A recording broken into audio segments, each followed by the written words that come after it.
Est-ce que Madame Hay est prête? Elle a repris son souffle. Oui, Monsieur le Président, merci. Monsieur le ministre, un vaste plan de développement ferroviaire est actuellement en train de prendre forme, et c'est très bien, puisque ça va dans le sens de l'histoire de la transition écologique, tant il vise à décharger les routes des véhicules poids lourds polluants. Et devient une source, enfin, ce plan devient malheureusement aujourd'hui une source d'inquiétude pour les citoyens de la 7e circonscription des Yvelines.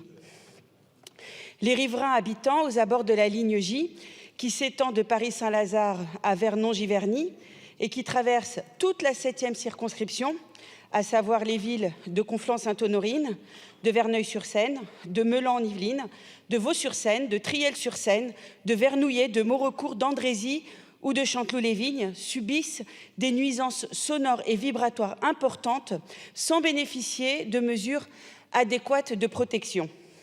Ces mêmes communes sont d'ailleurs aussi concernées par la création de la ligne Paris-Normandie et elles deviendront donc un point de passage puisque le train ne s'arrêtera pas dans ces gares. Lors de l'examen de la loi LOM, nous avons adopté des dispositions pour les nuisances sonores et de vibrations dans les articles 90 et 91.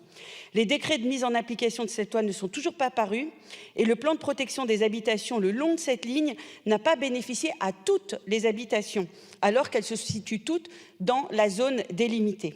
Une participation citoyenne effective a pris forme dans l'évaluation des projets ferroviaires, notamment en ce qui concerne les études d'impact sur ces nuisances. Cette absence de protection des habitations soulève de nombreuses interrogations parmi les riverains qui sont soucieux de la répartition des moyens mis en œuvre par le gouvernement pour développer le fret ferroviaire et dans le même temps protéger les habitations du bruit et des vibrations. Aussi, Monsieur le Ministre, pouvez-vous nous préciser les modalités et le délai de publication des décrets relatifs aux articles 90 et 91 de la loi LOM, ainsi que les mesures de protection envisagées pour réduire les nuisances causées par le fret ferroviaire de la ligne J afin de garantir aux riverains le respect des normes en qualité de vie. Et enfin, pour finir, sur la nouvelle ligne Paris-Normandie, il avait été à un moment donné question d'étudier un itinéraire bis. Est-il envisageable d'examiner des voies de contournement à l'instar de ce qui a été fait dans la ville de Lyon? Je vous remercie. Merci, Monsieur le Ministre.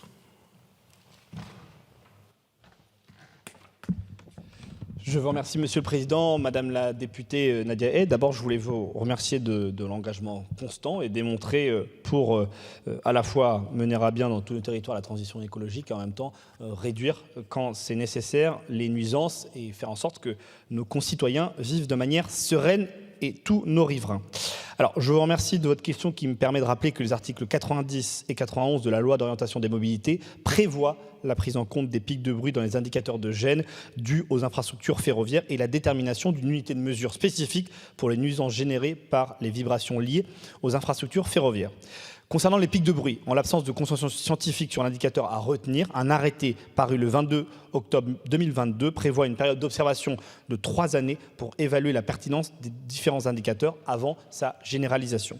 Sur les nuisances dues aux vibrations, plusieurs arrêtés sont en cours d'élaboration et seront publiés cette année. Le premier, relatif aux dommages, aux structures et aux équipements sensibles, a d'ores et déjà fait l'objet d'un travail approfondi et devrait, comme je vous l'ai indiqué, être publié avant cet été. La gêne tactile et le bruit solidien seront traités à la suite et nous le ferons de manière la plus rapide possible. Comme vous le savez, Madame la députée, l'État agit pour réduire les nuisances subies par les riverains de la ligne J et vous y aviez largement participé en interpellant les différents gouvernements. La modernisation de la ligne Serqueux-Gisors, achevée en mars 2021, a en effet permis de détourner une partie du trafic fret des branches de la ligne J et de réaliser un traitement acoustique des secteurs les plus sensibles sur son itinéraire, notamment à Conflans-Sainte-Honorine. Nous avons engagé 104 millions d'euros pour cette opération et la ligne actuelle, aujourd'hui de 100 à 200 trains de fret par mois, permet de mettre en œuvre cette transition écologique. Comme vous l'avez dit, une part importante du trafic entre Paris et Le Havre emprunte le parcours par Amiens ou par l'axe Serqueux-Gisors. Comme vous le savez, Madame la députée, une tonne transportée par le train consomme environ 6 fois moins d'énergie et émet 9 fois moins de carbone que par la route. Avec le doublement de notre objectif de la part modale du fret ferroviaire, nous allons continuer, bien évidemment, à faire en sorte de transporter des marchandises, y compris en Île-de-France, mais en réduisant cet impact carbone. Mais comme vous l'avez indiqué, la question de la nuisance et de la gêne pour nos riverains est un élément important. Et donc, comme vous le voyez, nous allons continuer à travailler avec vous et nous allons continuer à mettre en œuvre les arrêtés pour protéger aussi nos riverains. Je vous remercie. Merci. Madame Firmin Le Bodo.